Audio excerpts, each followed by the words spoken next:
नाही आम्ही तुम्हाला ऐका ना एक मिनिट सर रजिस्टर मॉर्गेज आहे, हप्ते भरायला भरपूर वेळा नोटिसा दिलाय. प्रॉपर्टी कार्डाचं उत्तर आहे त्यांनी वेगवेगळा करून दिलाय. होतच नाही पूरग्रस्त असं त्याचं मला माहिती आहे, त्यांनी उत्तर करून दिलेलं आहे.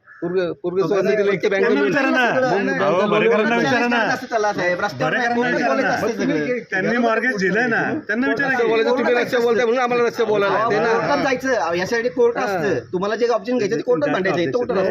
त्यांना विचारा कोर्टात न्याय होतो का निकाल होतो. आपला काय परिचय सर? कोर्टात एक मिनिट थांबा. कुठलाही निर्णय पब्लिक डोमेन मध्ये ठेवला जात नाही. तुमचे नाव सांगा पहिले. विलासराव सावंत. ताबत घ्या त्याला कशाला त्या थांबण्यामध्ये ना. अहो ताबा घ्यायला साहेब अन्न वस्त्र निवारा हे हक्क जनमान्य आहेत ना का नाही? बँकेच्या लोकांचे पैसे महत्वाचे नाहीत का? दिलेच पाहिजे, आमचे पण दिलेच पाहिजे. ठेवीदारांचे पैसे बुडले तर चालतील का? नाहीच बुडले पाहिजे. करणारे हे केलं तर बँका बुडले तर चालतील का? तुमचे सगळे पैसे तुम्ही ज्या हक्काने बोलता ठेवीदारांच्या बाजूने पण बोला. हो प्रश्न कर्जदाराच्या बाजूने बोलणार असं ठेवीदाराच्या बाजूने पण बोला. पहिल्यांदा झालंय का 100 वेळा नोटिसा देऊन झाल्या, ठेवीदाराच्या बाजूने पण बोलायचं. ठेवीदार आणि कर्जदार घेतले ना जन्माला नव्हता का? ठेवीदार आता 1933 नंतर जन्माला आला. हे सगळा जो विषय चालू आहे हे सगळं पब्लिक डोमेनमध्ये ठेवा. जनमानसाला विश्वासात घ्या आणि मग ते चालू ऐका ना, या सगळ्या प्रोसेसला तुम्हाला नोटीस अधिकार आहे ना तुम्हाला. हे सगळं मांडल्यानंतर काय असेल ते लिगलीच कोर्टातून आलेलं आहे. कोर्टात जावा तुम्ही. सरकारी कामं आम्ही सगळे गव्हर्नमेंटच्या बांधील आहोत. आम्ही सरकारला पत्र दिलं म्हणून इथं आलोय ना. मॅडम जनता ही सरकार आहे, तुम्ही हे करू नका. जनता ही खरी सरकार आहे. नोटीस देऊ आम्ही पण जनतेचे प्रतिनिधीच आहे. ठेवीदारांचा पैसा सांभाळण्याचं आमची नैतिक जबाबदारी आहे. ठेवीदारांनी रुपये कष्टाने गोळा केलेला आहे. तेच सांगतो आम्ही. तुमचं म्हणणं काय? आमचं म्हणणं काय आहे? ठेवीदाराची तो विषय पुढचा आला आणि जो बेस विषय आहे ना, जो गाड्यात जो गढूळपणा केलेला आहे तुम्ही कोर्टात स्टे ऑर्डर घ्या ना याला. कोर्टात घ्या ना तुम्ही. कोर्टात जाऊन मागा ना.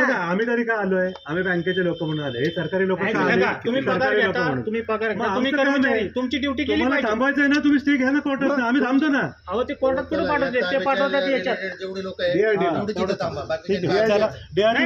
पब्लिक ज्यांचं आहे ना त्यांनी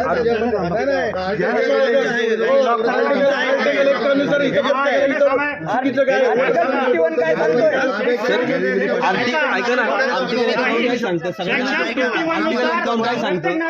ऐका ना, आर्टिकल आहे का नाही सगळ्यांचा? सर तुम्ही पण माणूस आहात, मी पण माणूस आहे आणि ही सर तुमच्या पण ठेवीदारांचा नाही ना सर, अडथळा नाही. आम्ही डॉक्युमेंट बघूनच आलो ना. दोन लोकात सुद्धा त्या गोष्टी तुम्हाला आणि इथं आम्ही दिवसभर माझ्या समोर बसले.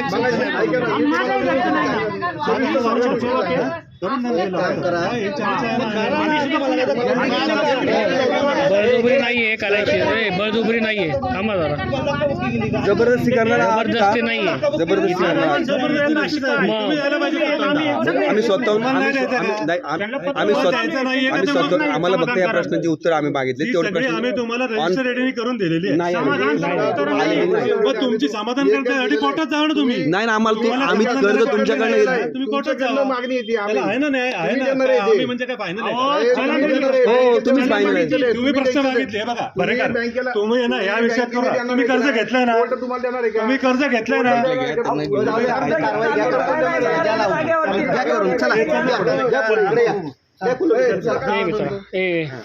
तू कोण आहे? तू कोण आहे? सरकारी नाहीये. कुठल्या ऍडव्होकेटचं काय तुझं आयडी कार्ड काय तुझं?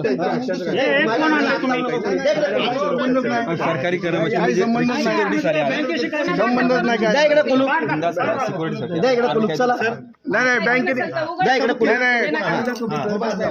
मला नोटीस कोणी हे केली? मला अजिबात अजिबात मला हे करायचं नाही. संबंधच नाही. यांना घ्या साहेब. मी देणार नाही. माझ्या पूर्वपर्यंत तुम्ही माझी प्रश्नांची उत्तर मला मिळत नाही तोपर्यंत मी देणार नाही. ते तुम्ही मला पूर्णपणे नाही मला देणार नाही. तुम्ही तुमची मनमानी करणार, मी ऐकून घेणार नाही. मी तुमची मनमानी ऐकून घेणार नाही. नाही तुम्ही तुमची मनमानी मी ऐकून घेणार नाही. त्याला कोर्ट आहे, त्याला सगळे ज्या ज्या गोष्टी आहेत गरजेचं ते करणं गरजेचं. तुम्ही ही मोगलाई नाहीये काय इथं पुढे हे चालणार नाही आम्ही. चला या पुढे पोलीस साहेब, या इकडे. चला घ्या यांना नाही सांगा. संबंध लावून नाही. देत नाहीत ते दारात. ऐका, तुम्हाला माहिती नाही विषय, तुम्ही कोणाला मी हात तुम्हाला पण हे लावला. करू. आमचं काय ते नाही जबरदस्ती जबरदस्ती नका बोलू. जबरदस्ती नका नाही बोलू. करणार ते. ते नाही करणार त्यांचा संबंध नाही. तुम्ही कशाला त्यांना हात लावायला होता? ते तुमच्यात काय माझं भांडणं चाललंय का तुम्ही त्याला हात लावा? मग बाजूला घ्यायला सांगणार कशाला तुम्ही. बाजूला हात लावायचा? माझ्या कामात अडथळा आणता तुम्ही. माझ्या कामात अडथळा आणता तुम्ही. तुम्ही नाही आणला हा अडथळा. विषय ना तुम्ही ऐकून घेतला तर होईल, पण ऐकून घ्यायची भूमिका नसेल. देणार नाही. अहो, ही वेळ ताबा नाही. तुम्ही जोपर्यंत आमच्या प्रश्नाचे उत्तर देत नाही किंवा ऐकून घेत नाही साहेब तोपर्यंत ताबा नाही देणार. होत नाही तोपर्यंत मी देणार नाही. हा विषय आतापर्यंत त्यांनी एकदाही मला बोललेला नाही. हे 4 महिने बँकेला. 4 महिने मला काही उत्तर दिले का? काही